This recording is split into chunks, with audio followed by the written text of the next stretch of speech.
안녕하세요. 세무법인 넥스트 조남철 세무사 문예인 세무사입니다. 고용증대 세액공제에 대한 경정 청구가 활발하게 지금 진행이 되고 있습니다. 저희 세무법인 넥스트에서도 한 달 전에 헤이텍스라는 브랜드를 런칭하여 고용증대 세액공제를 활용한 경정 청구를 하고 있습니다. 관련해서 아주 기본적인 개요와 세액공제 혜택에 대해서 알아보는 시간을 갖도록 하겠습니다. 세무사님, 네. 저희가 이제 그 헤이텍스를 출시한 지 한 달 정도 됐는데 굉장히 많은 분들께서 세액공제와 사회보험료에 대한 경정 청구 신청을 해주고 계시지 않습니까? 네, 맞습니다. 예. 근데 처음 접하시는 분들 입장에서는 이 경정 청구가 무엇인지, 그 다음에 얼마만큼 혜택 받을 수 있는지 굉장히 궁금하신 것 같아요. 네. 우선 기본적인 개요가 어떻게 되시는 거죠? 일단 경정 청구 중에서 고용 증대 세액 공제랑 이제 사회보험료 세액 공제를 저희는 중점적으로 해드리고 있습니다. 일단 고용 증대 세액 공제 같은 경우에는 나라에서 이제 고용을 증대시키기 위해서, 그리고 또 고용을 창출하기 위해서 지원을 해주는 제도로서 상시 근로자 수가 증가한 기업을 대상으로 적용을 해주는 세액 공제입니다. 전년 대비 직원이 늘으면 된다는 얘기네요. 네, 맞습니다. 그럼 적용 대상 업종과 그 공제 세액은 어떻게 되나요? 일단 업종은 소비성 서비스업을 제외한 모든 사업자입니다. 여기서 소비성 서비스업이란 호텔업, 여관업, 주전업, 그 밖에 이제 유흥업 같은 경우를 제외하고 모든 사업자분들이 해당하게 됩니다. 그렇군요. 이 세법에서 특히 이제 소비성 서비스업 같은 경우 양도세 이월과세라든지 다양한 세금 혜택을 거의 못 받지 않습니까? 네, 그래갖고 일반적인 식당도 되는 거고, 임대업, 소비성 서비스업 빼고는 거의 다 된다라고 생각을 해도 되긴 하겠네요. 네, 맞습니다. 그럼 공제액은 어떻게 되나요? 공제액은 이제 기업이 중소기업에 해당하느냐, 중견기업에 해당하느냐, 그리고 대기업에 해당하느냐에 따라 나뉘고요. 그리고 또 더 나아가서 청년과 그 청년 외의 근로자에 따라서 이제 공제액이 구분이 됩니다. 그리고 이제 수도권이냐, 지방이냐, 이거에 대해서도 차이가 있습니다.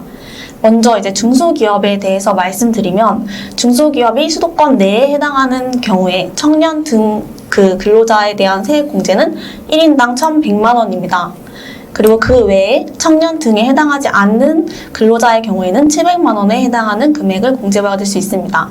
그리고 지방의 경우에는 1,300만 원을 청년이 공제받을 수 있고, 그 외의 경우에는 770만 원을 공제받을 수 있습니다. 이렇게 수도권과 지방의 차이를 두어서 지방에서 사업을 하는 사업자분들에게 좀 더 큰 혜택을 주고 있습니다.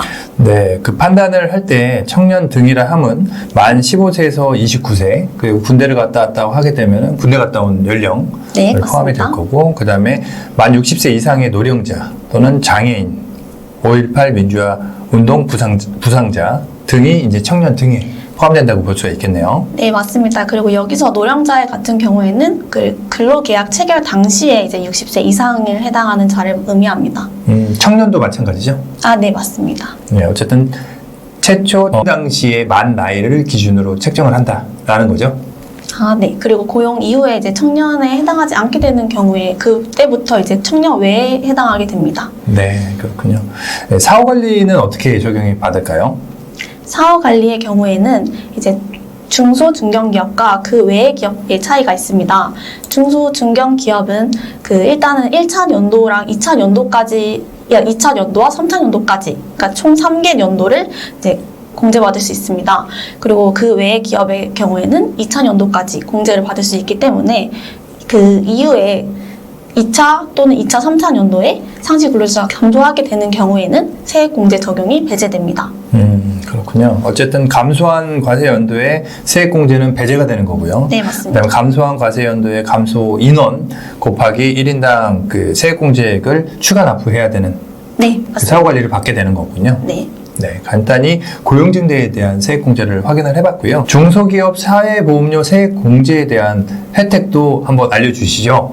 네, 중소기업 사회보험료 세액 공제의 경우에는 이제 조문에 중소기업 사회보험료라고 적혀 있듯이 중소기업에 해당하는 기업을 대상으로 공제를 해주고요. 그다음에 전년 대비 똑같이 상시 근로자가 증가한 사업장에 대해서 해당 과세 연도에 세액 공제를 적용해 줍니다. 네, 이거는 고용중대 같은 경우 총 3년에 걸쳐 갖고 해줬는데요. 이 사회보험료 세액공제는 몇 년에 걸쳐 갖고 해주나요? 사회보험료 세액공제의 경우에는 1년의 추가 공제가 있습니다. 그래서 최초로 그 공제를 받게 된 연도와 그 다음 해까지 상시 근로자 수가 감소하지 않은 이상 공제가 가능합니다. 적용 대상과 공제 금액은 어떻게 되나요? 적용 대상은 조세특례제한법상 규정하고 있는 중소기업에 해당하고, 그다음에 이제 상시 근로자 수가 전년 대비 증가한 인원수가 있는 기업을 대상으로 합니다. 네, 어쨌든 1인당 사회보험료 회사 부담액 곱하기 이제 그 다음에 공제율을 적용을 할 텐데요. 네. 청년 같은 경우는 100%, 그리고 그 외의 상시자는 50%. 다만 이제 신성장 서비스업 같은 경우는 75%의 공제율을 적용을 하는 것으로 확인을 했는데요. 네, 공제율은 이제 그렇게 되고요. 그다음에 사회보험료 부담 금액에 대해서 공제율을 곱해주는 건데, 그때 이제 사회보험료 부담 금액은 1인당 그 증가 총 급여액에다가 상시 근로자 인원수를 나누고 여기에다가 이제 사회보험료 적용 요율을 다 곱해주면 됩니다. 네, 기업마다 사회보험료 요율은 조금씩 차이가 나기 때문에 네, 좀 맞습니다. 구체적인 확인이 필요할 것 같기는 하고요.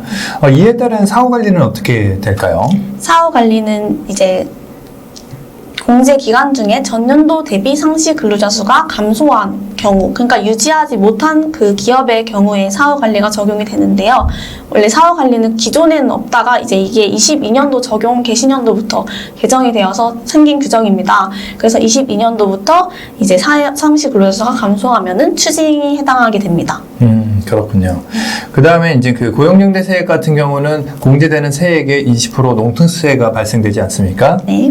근데 사회보험료 세액공제 같은 경우 농어촌 특별세가 부담되지 않는 또 혜택이 있기 때문에 이 부분을 고려해서 어떤 거를 먼저 받을지, 그리고 어떤 공제를, 그 다음에 왜냐면 이게 세액공제와 감면, 다양한 세액공제와 감면이 있기 때문에 유불리가 또 판정을 해야 되지 않습니까? 네, 맞습니다. 그렇기 때문에 세액공제와 감면에 대해서 신고할 때 또는 경정 청구할 때 이 기본적인 사항은 반드시 유념을 하셔야 할 것 같습니다.